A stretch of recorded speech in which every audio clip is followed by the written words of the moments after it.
Welcome to Leverage Women Podcast, where we equip, inspire, and connect women in the leadership that God has called them to. So welcome to our podcast, Anne. We're so glad that you could join us today. My name is Krista Penner, and I'm here with Barnard Ball from New Hope Ministries, or actually New Hope Community Services that work out of Surrey. And she's going to be sharing with us today some of her journey in leadership and some of the things that she does with New Hope. So welcome, Anne. We're so glad you're here. Yeah, this is a lot of fun.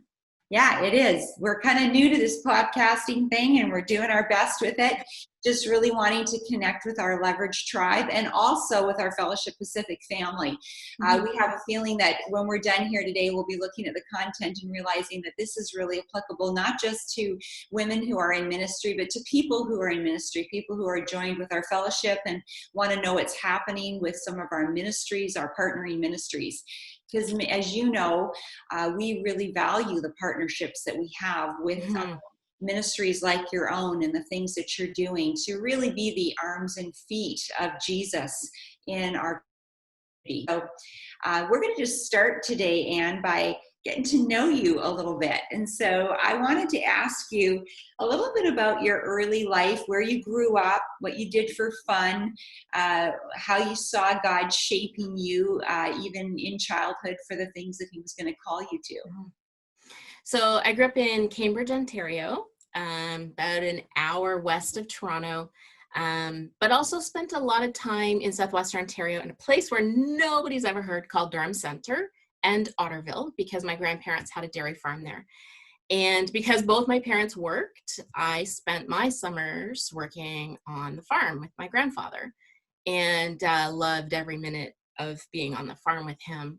And when they sold the farm, they built a small house in Otterville, Ontario, which is a village, and had a ton of fun terrorizing the village with my cousins. And roller skating was a big part of my life. Hanging out with my friends. My mother would always lament the fact that I had my nose in a book all the time. And music was a big part of my life as well. My mom's father was a piano tuner by trade. And so taking music lessons was a non-negotiable. It had to happen. And so I started piano lessons when I was 4, and I finished when I was 22. And so my piano teacher, Mrs. Last, was a big part of my life.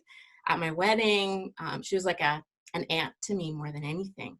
And so music has always been a huge part of what I do to blow off steam and enjoy it. My first job was very appropriate for a bookworm at Cambridge Public Library, and shelving books there. So that was a good first job. And I also did a stint in university in a factory. And that really helped me appreciate my parents, who both worked in factories, but taught me that I really didn't think I was cut out for factory work. And so it was a really good impetus to continue with my education and pursue my university and now graduate studies as well. So I value people who work in factories. They do a tremendous work, and just not what I'm cut out to do.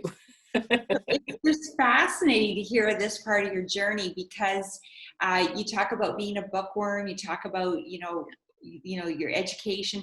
Where in that journey did you kind of go, oh, I think I'm an aspiring leader? Did you ever think of yourself as a leader in those days? Never. I mean, I grew up in a Christian family, so often we didn't talk about that sort of stuff. You just were, right? And I can't remember a time when I wasn't a person of faith. And although I gave my life to Christ at the age of 5, and so I guess you could say I was a leader in that I was always rounding people up to come to a Awana club that my church held. And my friends would all come to that, but never ever considered that as part of who I was. It was just one of the gang. That's fascinating. So really that concept of leadership is just being like Jesus in your life. Really started to pave a path that you didn't even know where it was going to lead. Yeah. And I think my parents were great examples of that. I grew up in a low income family, and my parents were always exhibiting some leadership in terms of helping people who had less than we did. And my mom was a big supporter of single women and making sure they had groceries for their kids and making food for them, because she had a little bit of a catering business on the side. And so she was always doing practical things to help people. And that's how she was wired.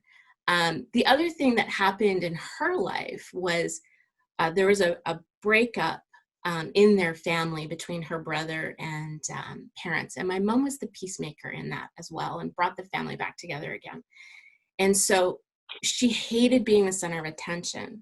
But what she demonstrated was this back end kind of working together, talking to people, being a peacemaker, and bringing our family back together to wholeness again. And so I'm incredibly proud when I think of what she did and how that has affected our family, even now when many of, my mom is with Alzheimer's and long-term care now. Her sister's passed away. Like, we're in the next generation now, and that bridging has kind of continued to my generation, which makes me really proud of my mom, showing that type of leadership. But she would never describe herself as a leader either. She was always in the background, making it happen, but never drawing attention to herself. Well, it's interesting, just even hearing this part of your story, recognizing how that value of peacemaking, that value of building a bridge, that value of bringing people together. Do you see how, when you look at what even as you verbalize it today, as we talk about it, are you seeing the trend and how God was using that to prepare you for what he's brought you to now? Without question. Talk to us a little bit about that connection and a little bit about what you're doing now. Yeah, so I have spent this makes me feel really old when I say this, 25 years in philanthropy, so working with nonprofit organizations. And that has now led me to New Hope Community Services. So actually last week was my first full year at New Hope. And so, yeah, I know, time flies. And so we provide transitional housing for refugees. So we are their first home in Canada. And so we have families coming from around the world. Well, maybe not at the moment, but we have families from around the world, 9 different countries that live in our building, and bringing different types of trauma that they've experienced, which works itself out in all kinds of different ways that we can't plan for. And so it's also great when you see this group of people who have nothing in common except for living at New Hope come together and develop this sense of belonging to each other, to New Hope, to Surrey, to Canada. And so it's really awesome to see that kind of connection being formed. We have 28 children in our building, so 13 units with 28 children. So it's a bit wild, except during COVID, right? So it's a little bit calmer right now, but it's a pretty wild building.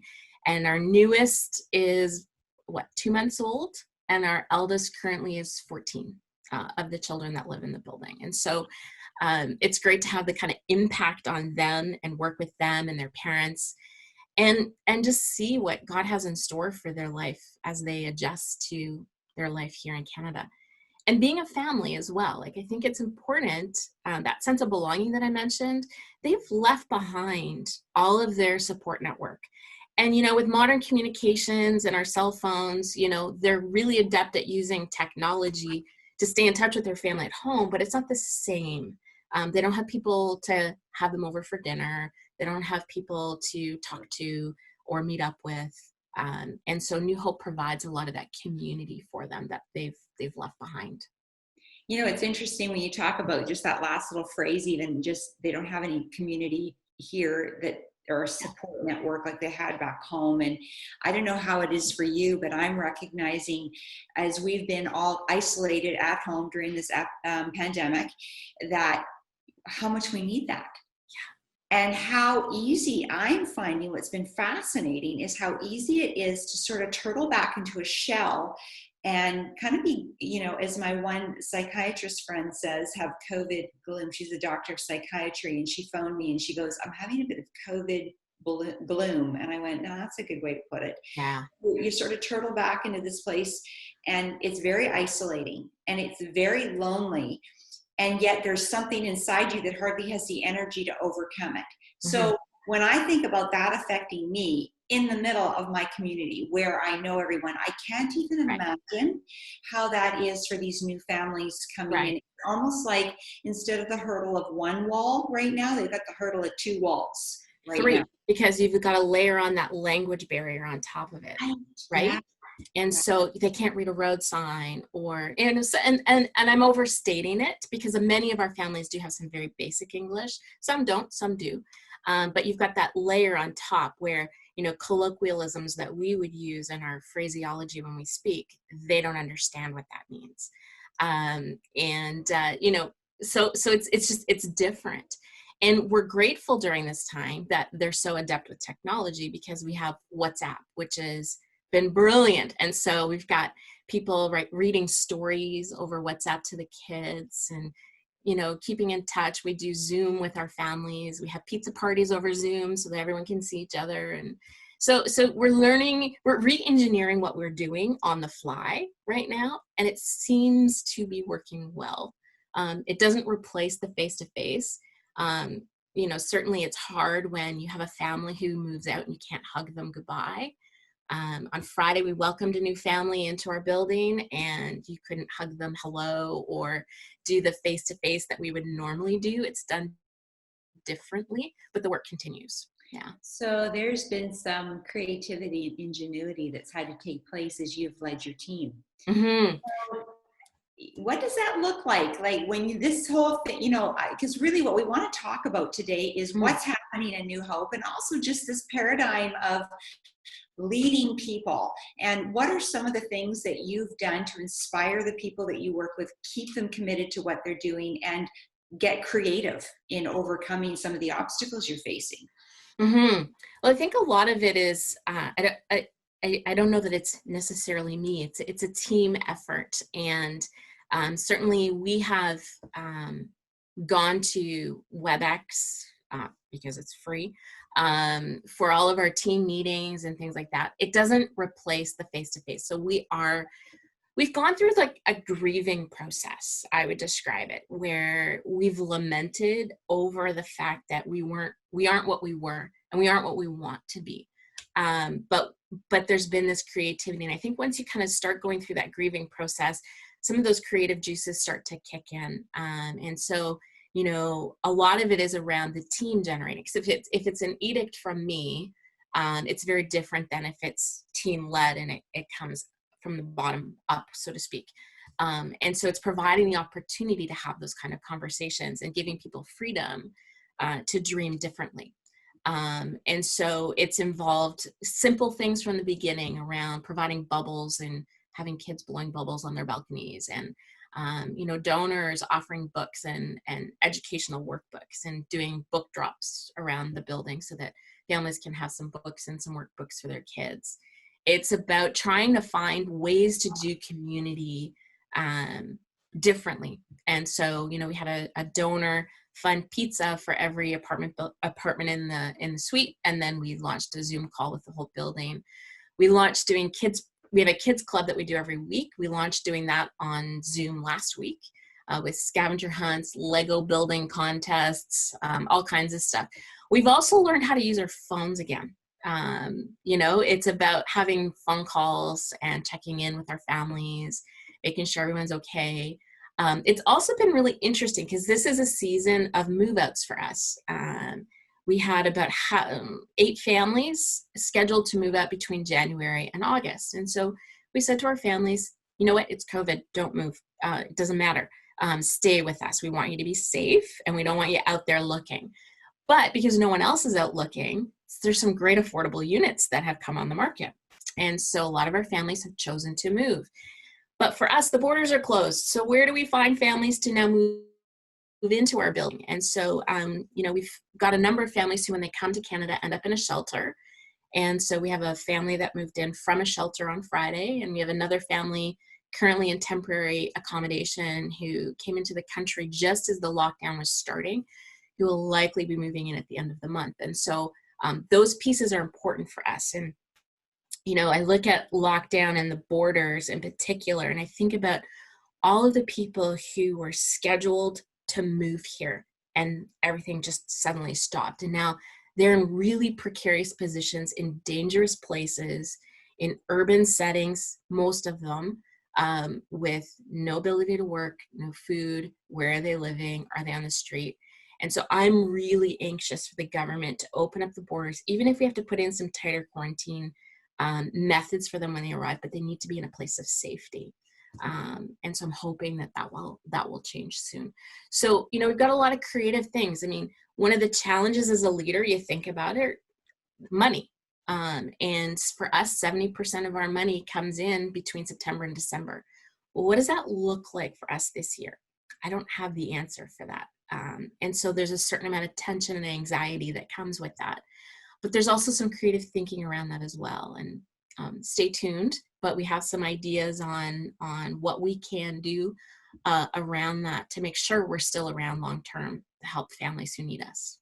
Oh, that's excellent. I'm going to change channels just a little bit and kind of take you, like, I know a little bit about your background, and you've worked, as you said, for the last 25 years in not-for-profits, and you've done extensive work with people who need help, need a helping hand. And one of the questions that I had wanted to pose to you was, just in your career trajectory, and as you've worked with Christian organizations seeking to help marginalize the marginalized and impact them with the gospel through practical help. You've also worked with at least one organization where that was seeking to influence shifts in culture through relational gospel evangelism. So kind of the juxtaposition of two different approaches to the gospel. And I wondered if you wanted to speak a little bit to our listeners just around some of the differences that you've seen in those two approaches and where you've seen the most gospel impact. Great question. I have absolutely no idea.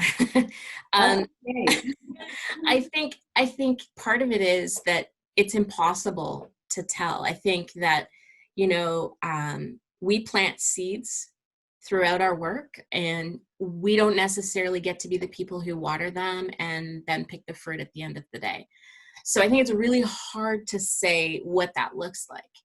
I think that as I look at society today, I think that there's a lot of change that's happened and how we need to do ministry.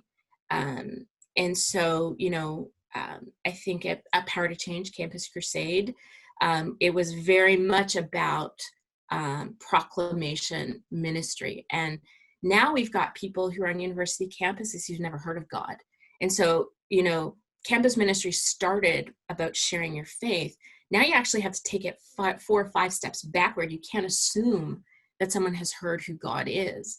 And so it's changed how ministry happens. I think that when we look at sort of the social justice area, it opens a door to have some of those conversations because you are providing practical help. I would also argue that it's very dangerous because it's easy to do the help without the gospel piece. And so I think for a lot of organizations, there's a real risk of drift away from founding principles. You can look at Harvard, Christian Children's Fund, the YMCA, like you can start to name some of those organizations who have made that decision to remove faith or gospel from their work. And now they're, they've completely walked away from their founding principles. And so I'm passionate for New Hope to bake that into who we are in our guiding principles, mission, vision, values, because I think it is important for us to always stay focused on the why we do this, because I think it's far too easy to drift away from that. At the same time, we want to balance that in doing it well so that people don't think we're just helping them because we're trying to convert them. That's part of what we want to have are those kind of conversations. But every human life, it deserves to be treated with dignity. And I think this, this provides us with an opportunity to do that. Well, you bring up such a good point, Anne. I didn't mean to cut you off. I just, Yeah, no. the whole idea of understanding and not drifting from your values and Yeah. drifting from your original mission, that really is a message that anyone in leadership listening to this podcast needs to be reminded of. It's always going back to, am I behaving like what I really want? Am I in is my behavior, my actions in alignment with what I say I'm going to do or where I say I'm going to go? Yeah. And it is so easy to drift. Well, and when you're in an organization that's dependent on donor dollars, it's really easy to chase the dollars. And if you've got a donor who says, I'd love to give you more, but you need to tone down the faith stuff, that's really hard to say no to. One of the people in my life, Dr. Brian Stiller, I worked for him twice, once at the Evangelical Fellowship of Canada, once at Tyndale College and Seminary. He once turned down a gift, a large gift. We were, for the people who know Tyndale's history, we were bankrupt when I started there. And the goal was to try and get us operational again. And there was a many figure gift, like it was a multi-million-dollar gift on the table, but the donor wanted to have a voice in operations. And we actually turned that gift down. And that's always been something that I thought was very courageous. And it is a danger point for those of us who do have responsibility on the revenue side, is to chase the dollars and forget and drift away from the actual mission and your own calling too, as part of that. And so that's always something I talk to my team about is, I am attracted by dollar signs and I need people around me who will speak truth to me and say, Anne, that's really stupid.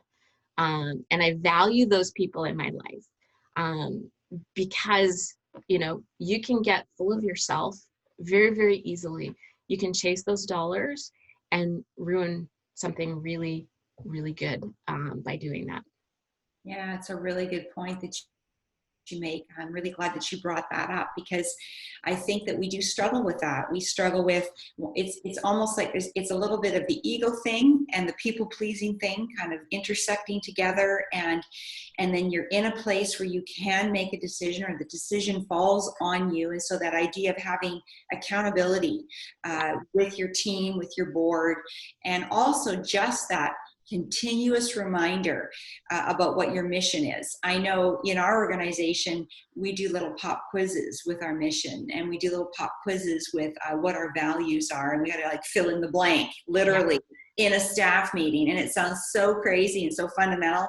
And yet it's so key, because then what happens is you ingest and know mission, and you know the values, long-term vision, the short term of where you're going, all of those things. It just sort of starts, it gets infused into the daily decisions that you make.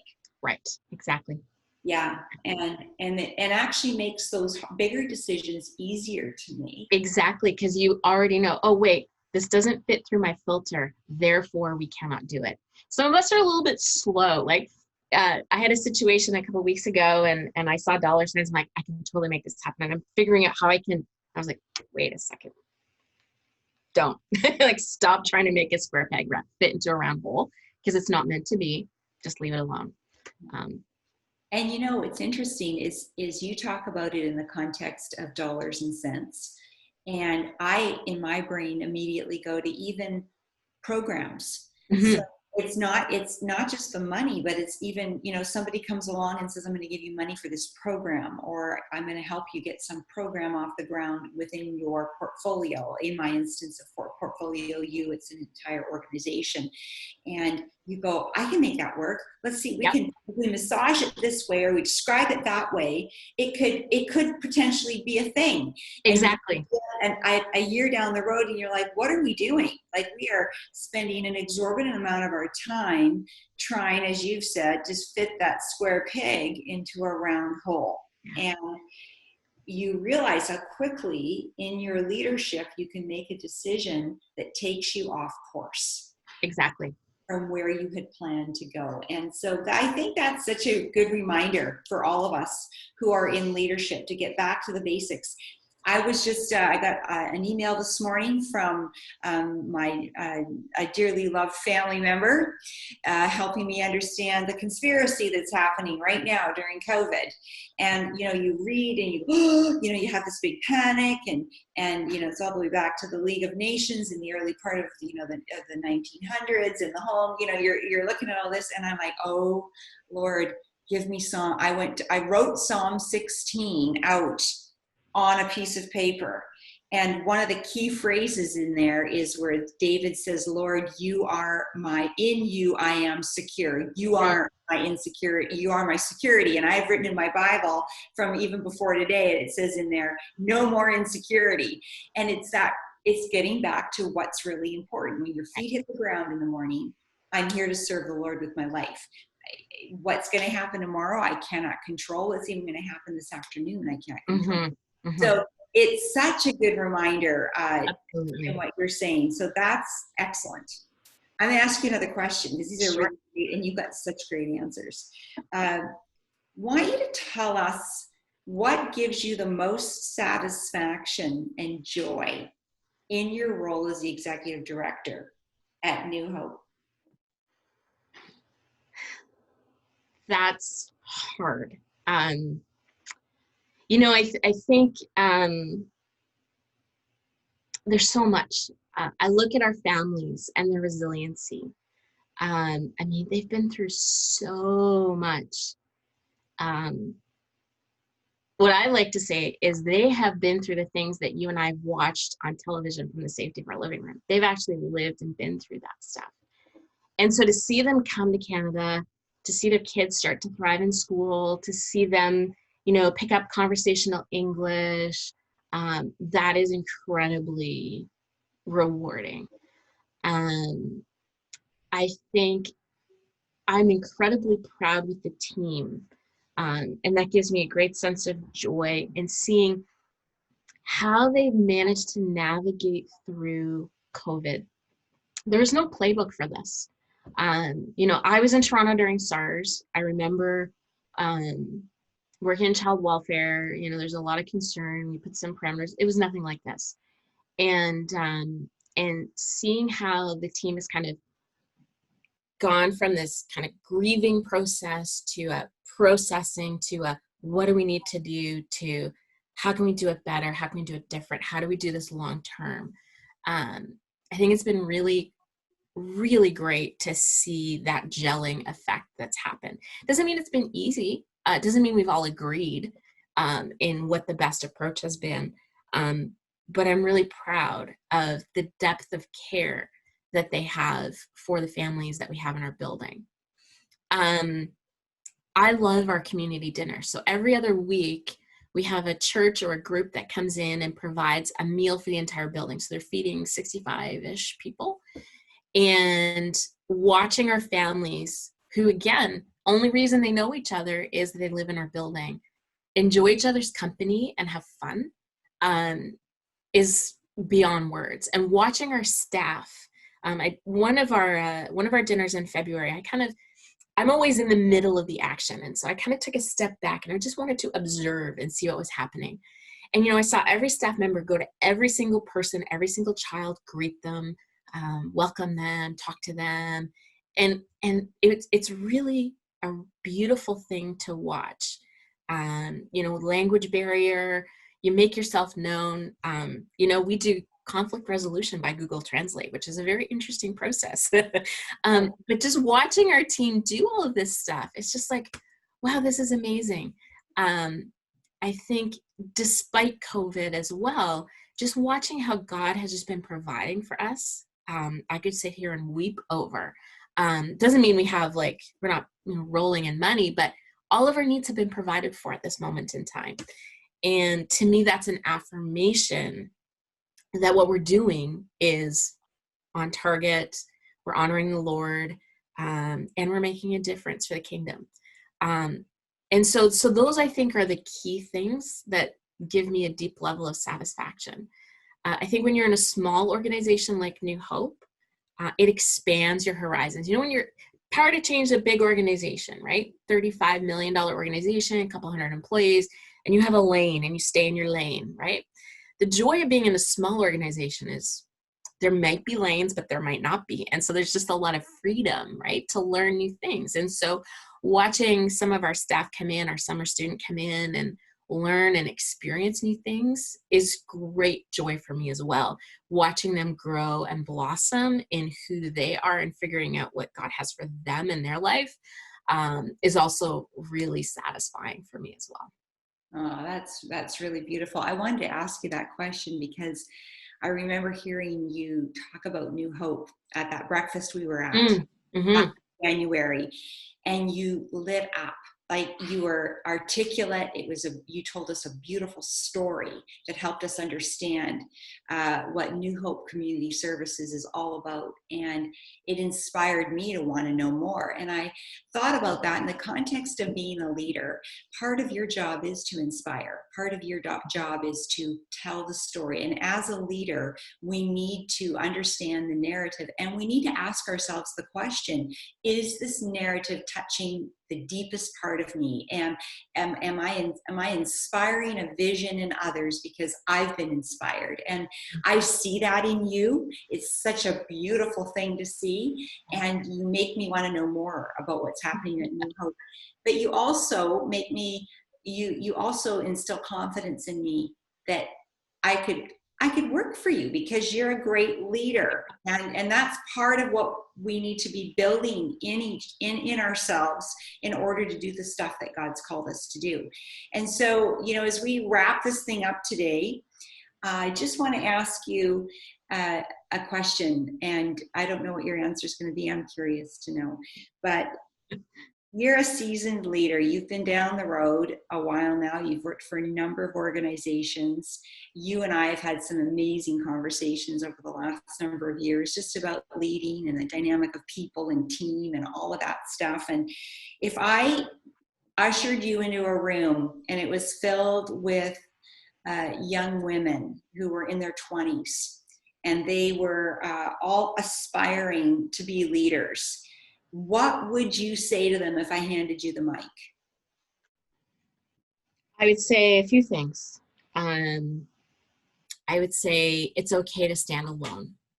I think there are moments in your career, in your leadership, in your ministry, where you have to make decisions that are difficult and unpopular. And people will try and persuade you that what you want to do or the decision that you've made is wrong. It should be different. You should do it a different way. And people will try and convince you until they're blue in the face that their way is the right way. And it's okay to stand alone. It's lonely, but it's okay to stand alone. When you have a conviction that something is right and something needs to be done a particular way, don't be stupid about it. Take advice. But when you make your decision, stand by it. Stand alone if you have to. And know that that's absolutely okay.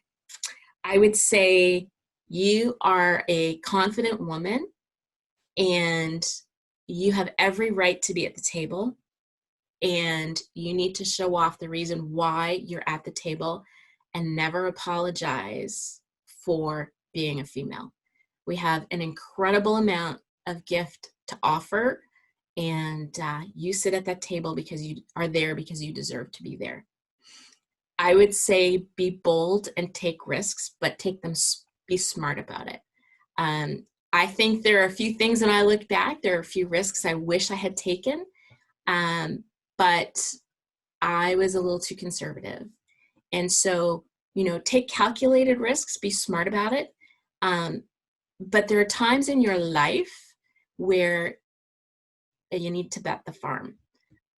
You need to be careful about that, though. As you get higher in leadership, we become a little bit more conservative because it's not just us anymore. We have the weight of other people that we have responsibility for, and that's where we need to be really smart about what the risks are. I would also say surround yourself with people, I mentioned this earlier, people who speak truth. I have people in my life who I trust to tell me when I'm being really dumb. Throughout my career, I have had people who have been really great at both affirming me and correcting me. And I think that that's really important. It's easy to surround yourself with people who will affirm you and say yes to you all the time. But you are a better person when you've got people around you who will tell you when you're being stupid. I'd also say have fun. Fun is a big part. Like, we deal with heavy issues. As I look back on my career, worked with abused and neglected children, people who lived on the street, refugees who've been through all kinds of war and violence. These are heavy, heavy, heavy, traumatic issues. And I think it's really easy to let that get you down and become depressed about what's wrong with the world. There's a lot right with the world too, and we have a hand in helping make it right.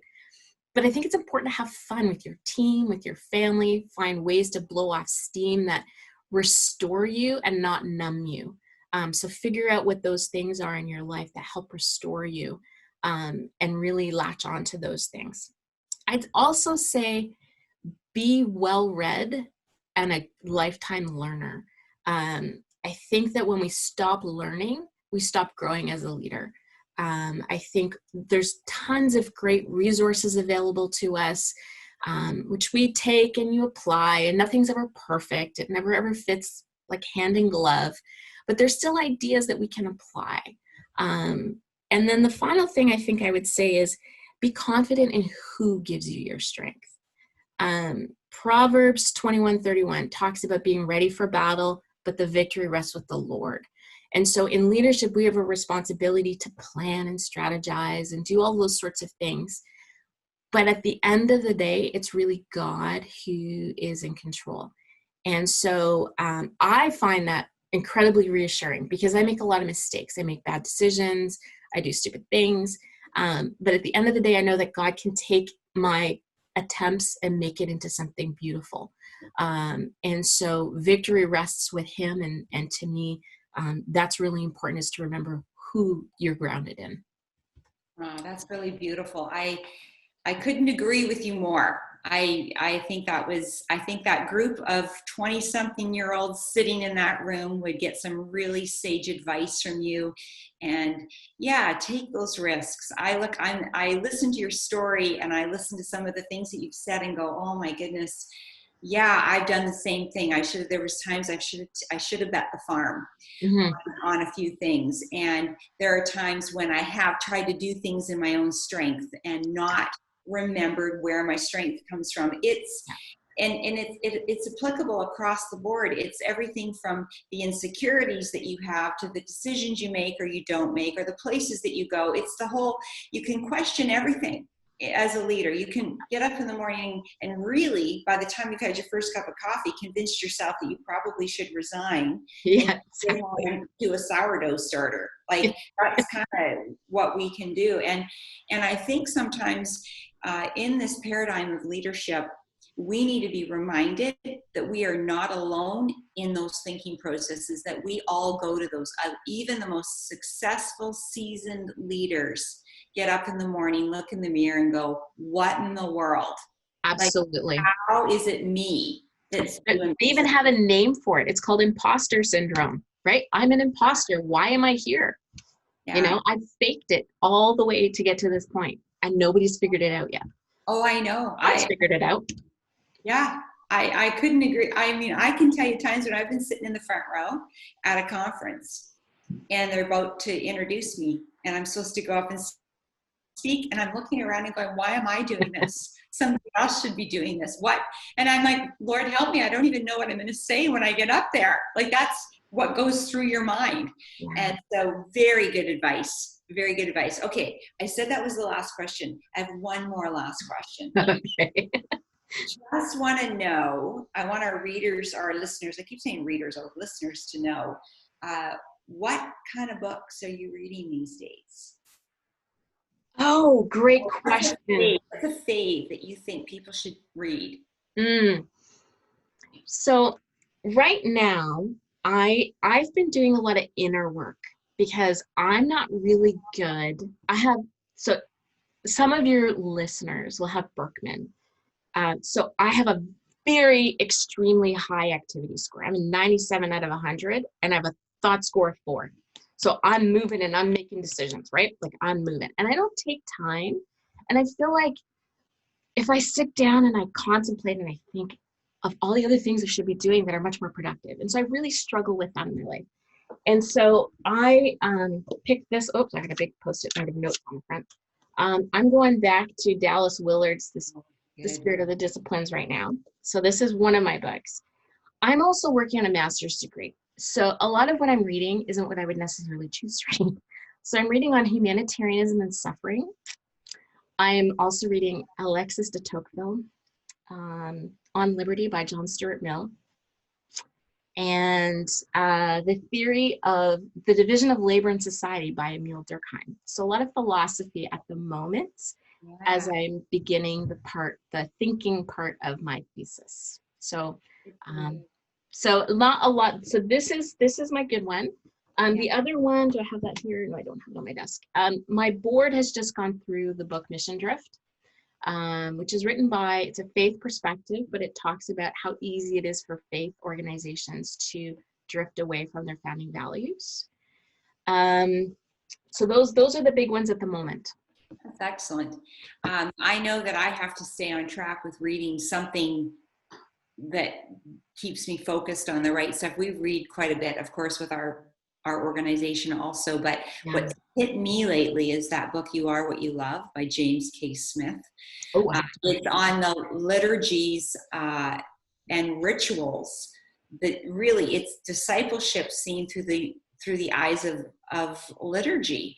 And my sister is sending me, I don't know if it's the Book of Common Prayer, but she's sending me a liturgical book that she found the one she's sending me might be Presbyterian in its background. I'm not sure because she's a Presbyterian, but just the idea of dwelling on the scripture and letting what I know to be true of God inform the decisions that I make, and confronting liturgies in my life that aren't God honoring, and recognizing that I am what I worship. Mm-hmm.